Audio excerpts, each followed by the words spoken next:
Est-ce que Jésus apparaît au peuple juif en Israël? La suite de cette édition sur It's Supernatural. Bonjour, c'est Trott, votre journaliste d'investigation. Les Juifs voient-ils réellement des apparitions de Jésus à Jérusalem? Mon invité, Geoffrey Cohen, vient d'une belle origine juive traditionnelle. Mais vous n'avez pas pratiqué le sport d'un juif traditionnel. Vous avez aimé la boxe. Oui, j'aimais vraiment la boxe. La plupart des Juifs ne se lancent pas dans la boxe. Pourquoi vous êtes-vous lancé dans la boxe? Eh bien, quand vous êtes dans un pays où il y a de l'antisémitisme, vous étiez en Afrique du Sud. J'ai été élevé en Afrique du Sud et il y a beaucoup d'antisémitisme là-bas, surtout dans l'armée, et c'était obligatoire d'être dans l'armée. Donc, j'y étais pendant 2 ans. Ce n'était pas mon idéal, mais je n'avais pas le choix. C'était soit ça, soit la prison, en gros. Et il y avait beaucoup d'antisémitisme. Je n'ai pas voulu aller en prison. Il y avait beaucoup d'antisémitisme, surtout pendant ce qu'on appelle la formation de base.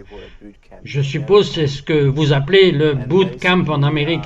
Et en gros, il y avait environ 22 gars juifs et environ 800 ce que j'appelais des chrétiens. Mais bien sûr, j'ai réalisé qu'ils étaient des gentils. Peut-être que certains étaient chrétiens, mais je ne sais pas.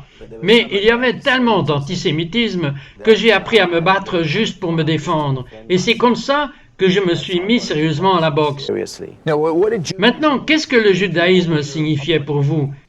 Eh bien, j'ai été élevé dans un milieu d'arrière-plan orthodoxe, dans le sens où nous appartenions à une synagogue orthodoxe dans toute ma jeunesse. Nous allions à la synagogue les jours saints, parfois le samedi matin, mais chaque samedi soir, nous avions un repas de Shabbat à la maison, toujours. Et il n'y a pratiquement pas eu de vendredi soir où nous avons manqué le Shabbat. C'était une époque où la famille était assemblée. C'était un très bon moment. J'ai donc été élevé orthodoxe dans ce sens. Aussi, je suis allé à une école juive appelée King David, école primaire King David, lycée King David, et nous disions des prières tous les matins. Je crois que c'était à 8h30. Nous avions des téphilines. Ce qui, je crois, dans la Bible s'appelle phylactère. Nous avions des téphilines, ce qui mettait la parole de Dieu sur votre front et sur vos bras avec des sangles de cuir, et c'était 5 jours par semaine que nous utilisions pour faire cela et dire des prières, 5 matins par semaine. Connaissiez-vous beaucoup de non-juifs? Étiez-vous un peu comme dans un cadre juif la majeure partie de votre vie? 99% de mes amis étaient juifs, juste allés dans une école juive, il n'y avait pas de non-juifs. Quand j'étais très jeune, nous avions des voisins non-juifs et je suis devenu ami avec leurs petits garçons. Mais en ce qui me concerne, l'exposition au courant dominant du monde gentil ou le monde non-juif, c'était vraiment mes 2 dernières années de lycée quand j'allais dans une école qui n'était pas totalement juive. Ce fut ma première véritable exposition au monde non-juif. Quelle a été votre première rencontre avec Jésus? Ma première rencontre avec Jésus, eh bien, j'ai entendu quelqu'un prêcher l'Évangile quand j'étais à Johannesburg, un endroit appelé Hillbrow, qui est le centre-ville de Johannesburg. Mais je n'ai jamais cru que cela s'appliquait aux Juifs. Je croyais que Jésus était pour les gentils. Donc pour moi, ce n'était pas pertinent. J'ai pensé, c'est bien, alors les gentils peuvent arriver à connaître Dieu maintenant. C'est très bien pour eux, et ils pourraient venir à Dieu par ce Jésus. Mais nous, Juifs, nous allons directement à Dieu. Nous n'avons pas besoin d'un médiateur. C'est ce que je croyais à l'époque. Maintenant, vous aviez un ami qui vous a dénoncé au sujet de ce que les gens n'aiment pas parler, le péché. Qu'est-ce que cela signifiait pour vous? Eh bien, pour moi, le mot péché était un mot très archaïque et obsolète, et je pense du Moyen Âge et de l'âge des ténèbres lorsque j'ai entendu parler du péché. Des gens qui se mêlaient secrètement du péché, mais je ne voulais pas que quelqu'un le sache, vous savez.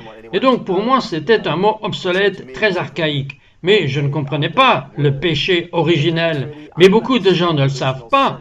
Mais le peuple juif n'a pas de concept du péché originel. Et donc la première fois que ce gars a vraiment partagé sur le péché, il a commencé à parler du péché et à utiliser le mot péché. Et j'ai pensé, oh non, ce gars ne va pas nous prêcher maintenant. C'est tout ce dont j'avais besoin dans ma vie. C'était d'une autre personne qui me prêchait.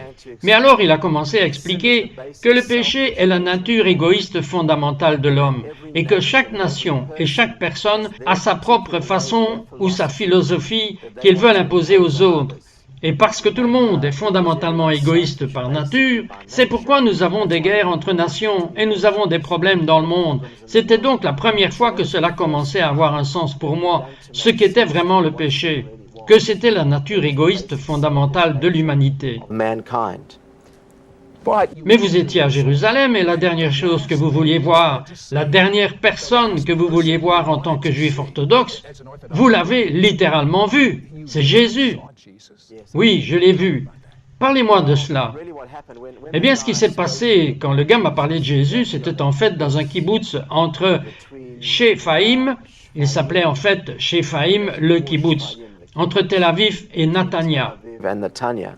C'est comme un lieu communautaire où les Juifs vivent en Israël. Oui, et il a commencé à parler de Jésus, le même gars dont nous parlions. Et il parlait de l'endroit où c'était arrivé à Jésus, et c'est arrivé à Jésus. Et j'ai pensé, pourquoi parle-t-il de Jésus? Nous sommes en Israël maintenant. Et puis, il parla de Jésus à Jérusalem. Et j'ai pensé, Jésus à Jérusalem? Qu'est-ce qui était? Vous savez, Jérusalem était un lieu juif. Que ferait-il à Jérusalem? Et puis il a commencé à parler de Jésus comme un juif. Je me suis dit, mais quelle chose étrange, je pensais que peut-être Jésus était catholique ou quelque chose comme ça, parce que tous ces gens qui s'appelaient chrétiens haïssaient les juifs. Et donc, ça m'a ouvert le cœur. Et puis je suis entré dans ce qu'on appelle Jaffa Gate, qui est la vieille ville de Jérusalem. Je suis entré par la porte de Jaffa. Alors que je marchais, il y a le marché arabe à votre gauche. Et j'étais avec un de mes amis du Zimbabwe qui se tenait à côté de moi. Et tout d'un coup, aussi réel que vous êtes assis devant moi, j'ai vu Jésus debout devant moi à environ 20 pieds de moi.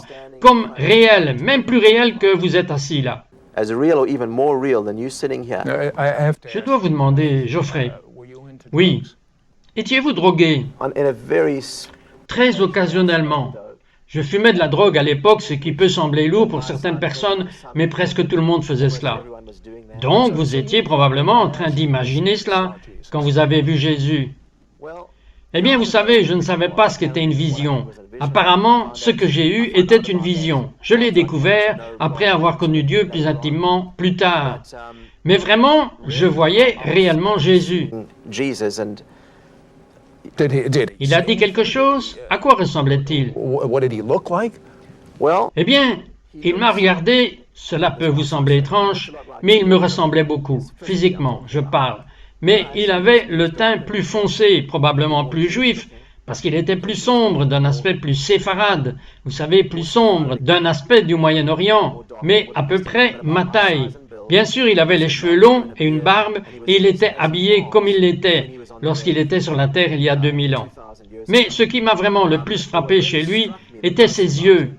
Il n'y a aucun moyen de décrire ses yeux. C'était comme regarder dans l'éternité.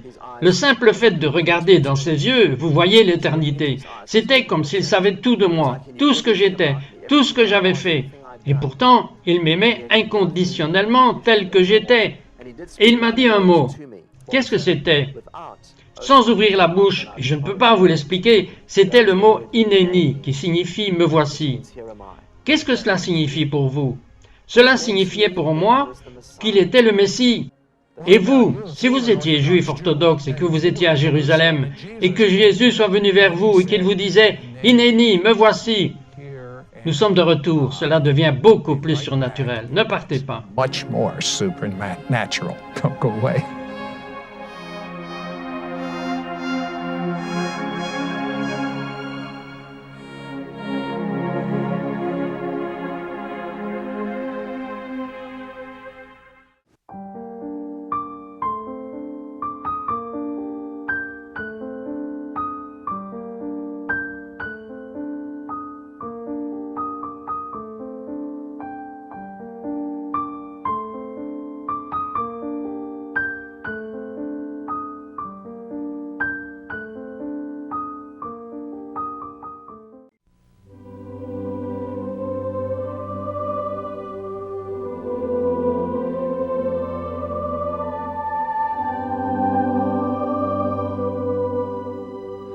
Bonjour, Citroën, votre reporter d'enquête, et je suis ici avec un couple juif, Geoffrey et Michelle Cohen.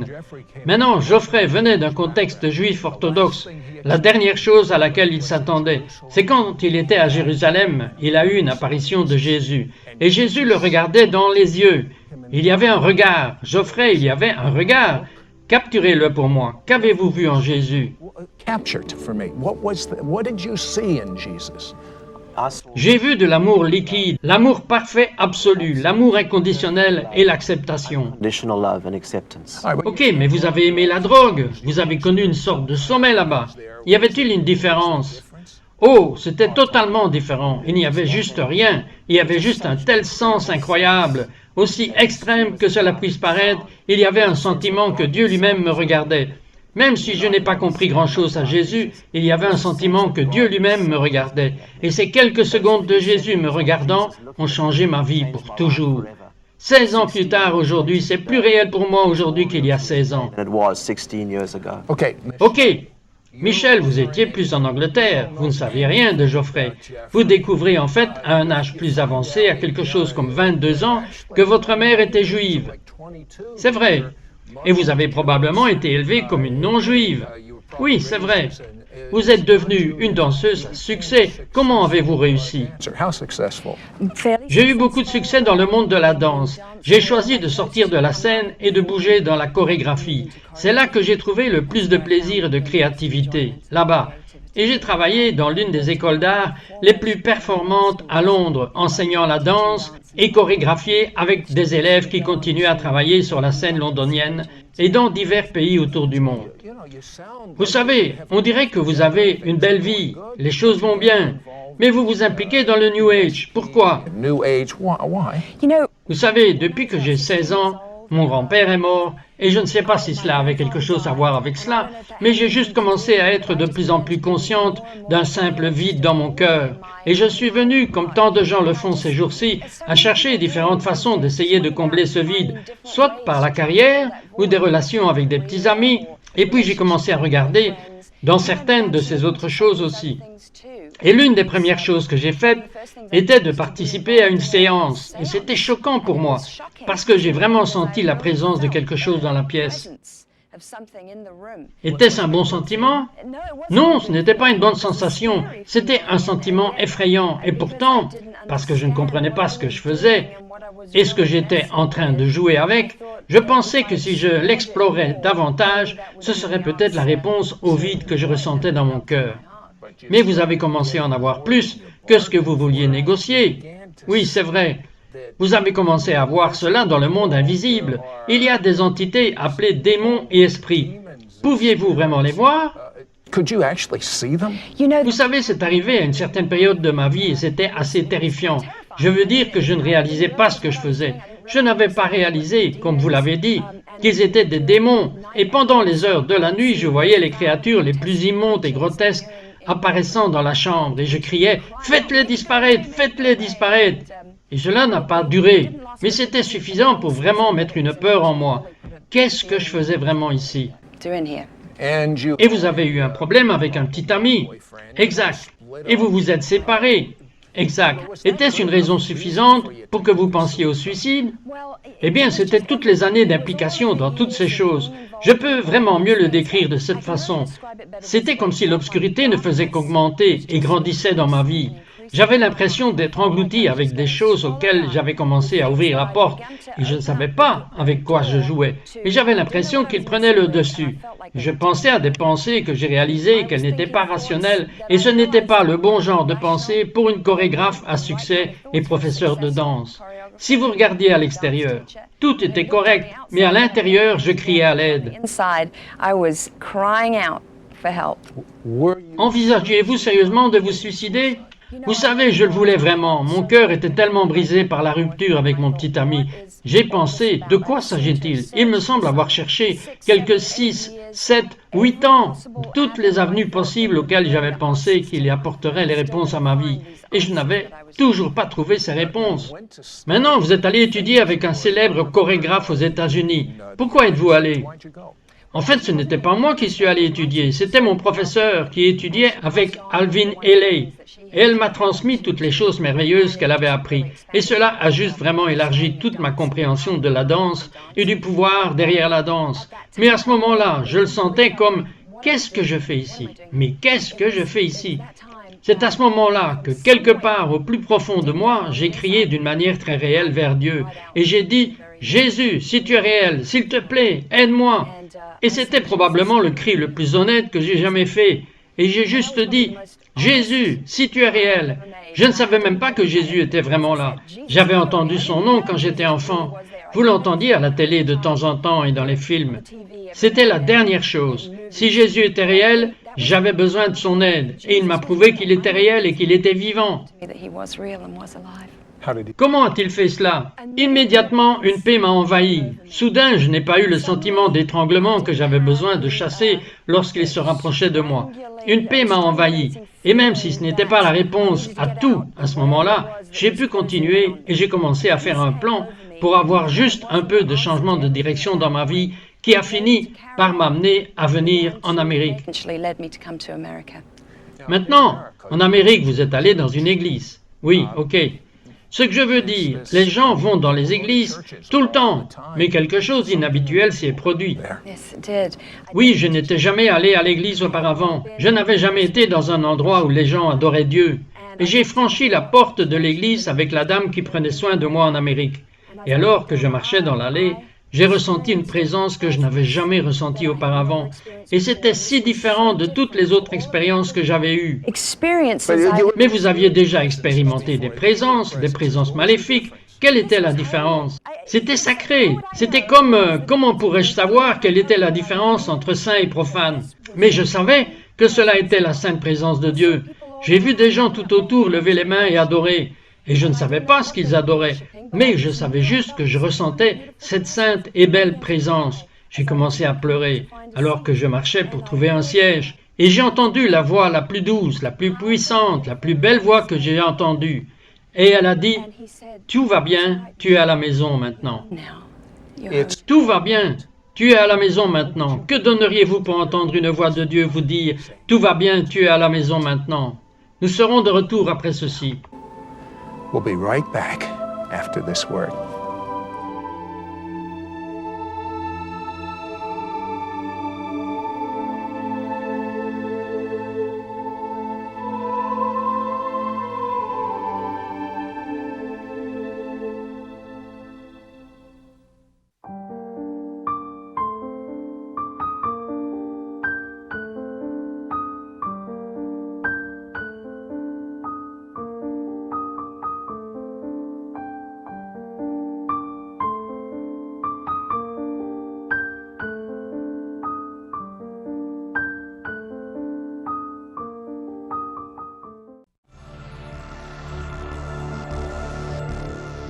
Hello. Bonjour, c'est Rod, votre journaliste d'investigation. Je suis ici avec un couple juif, Geoffrey et Michelle Cohen.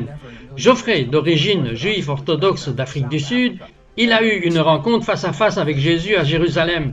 Cela a changé sa vie pour toujours. Michelle, juive, se rend dans une église pour la première fois de sa vie, et même si elle avait ressenti toutes sortes de choses dans le New Age, dans l'occultisme, jamais elle n'avait ressenti ce qu'elle ressentait. Je veux dire, c'était une expérience avec le Dieu vivant. Maintenant, Geoffrey, je ne comprends toujours pas. Vous avez vu Jésus. Comment savez-vous que ce n'était pas une chose imaginaire? Parce que c'est plus vivant aujourd'hui, 16 ans plus tard, qu'à l'époque. Parce que cela a changé ma vie pour toujours. Cela a changé le sens de ma vie. Cela a changé ma façon de penser, la façon dont je vois Dieu, comme je vois mon prochain. Conséquence directe de cette rencontre, j'ai eu un amour total pour toutes les personnes dans mon cœur. Je n'ai aucune haine ou animosité envers qui que ce soit, envers n'importe quel groupe de personnes que ce soit même des Allemands, même des Arabes qui ont essayé de détruire Israël. Il y a eu le pardon dans mon cœur. Depuis, j'ai appris à connaître Jésus, mon Messie. Maintenant, attendez une seconde. Je me souviens que vous étiez le gars qui a étudié la boxe contre l'antisémitisme. Vous n'utilisez plus cette boxe, n'est-ce pas? Eh bien, pas physiquement, je pourrais probablement si je le devais, mais Dieu m'a appelé à un autre type de bataille. C'est une bataille spirituelle, et c'est la bataille pour les âmes des hommes. Et les seules choses que je combats maintenant sont des démons qui sont des entités spirituelles, invisibles, qui sont mauvaises, qui tenteraient d'empêcher les gens de connaître Dieu. En parlant de démons, Michel, vous avez vu ces créatures dans le monde invisible, mais vous êtes allé dans cette église. Parlez-moi de cette expérience. Tell me this experience. Je suis entré dans l'église et j'ai vécu cette belle présence que je n'avais jamais connue avant. Et comme vous l'avez dit, j'avais vécu beaucoup de choses, des présences spirituelles d'un genre ou d'un autre, même voir des esprits démoniaques dans la nuit, mais c'était si différent. C'était ce que je peux décrire comme saint.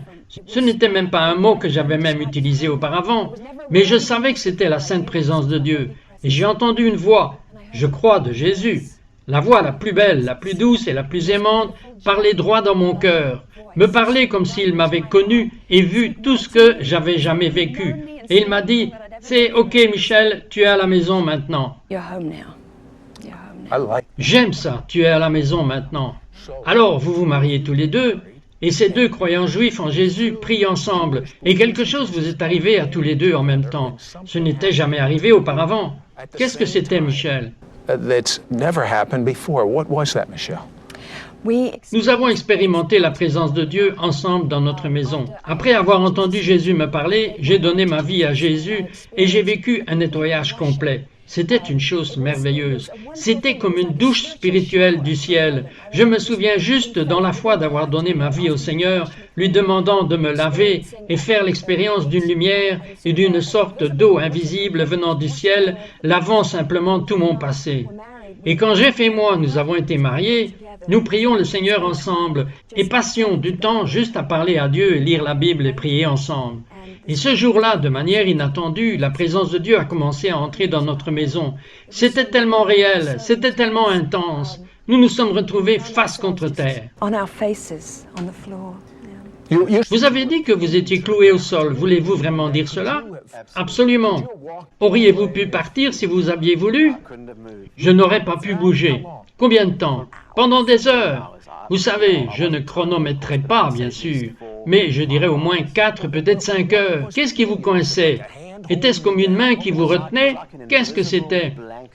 C'était comme une couverture invisible de la sainteté et de la puissance de Dieu nous attachant au sol. J'avais même peur de penser parce que j'étais si conscient que comparé à Dieu, je ne vivais pas dans le péché ou quelque chose comme ça. Mais comparé à Dieu, j'étais si impie et si impur. J'avais même peur de mes propres pensées à ce moment-là. Et Dieu révélait son incroyable puissance et sa sainteté à nous deux à ce moment-là. Donc nous savions vraiment que c'était juste par la miséricorde de Dieu que nous sommes sauvés et que nous pouvons avoir une relation avec lui parce qu'il est génial et puissant. Vous savez quelque chose? Cela me rappelle un juif célèbre, un prophète du nom d'Ésaïe. Je veux dire, on pourrait penser qu'il serait assez saint, mais il est entré dans la présence de Dieu. Comparé à une autre personne, il aurait pu être un saint homme de Dieu, mais comparé à Dieu, il a dit « Toutes mes actions aux yeux de Dieu sont comme une femme qui est impure. Malheur à moi, je suis perdu, je suis un homme impur, et je vis parmi un peuple impur. » C'était un grand prophète juif. Vous avez besoin de comprendre que Jésus vous dit en ce moment « Hineni », c'est « me voici » en hébreu. Qu'allez-vous faire à ce sujet? Allez-vous croire qu'il est mort pour vos péchés et qu'à cause de cela, si vous vous repentez de vos péchés seront lavés et vous aurez une intimité avec Dieu? Si vous cherchez Dieu de tout votre cœur en ce moment, maintenant, pas plus tard, en ce moment, dites « Dieu, j'ai besoin de te connaître. Jésus, es-tu le Messie? Jésus, je veux connaître le même amour que Geoffrey et Michel ont vécu. Oh, j'ai besoin de te connaître, Dieu. Reconnaissez-vous qu'il vous aime et qu'il veut vous connaître plus que vous ne voulez le connaître? Mais il est disponible pour vous en ce moment. Il dit, Hineni, me voici, me voici. Here am I. Here am I.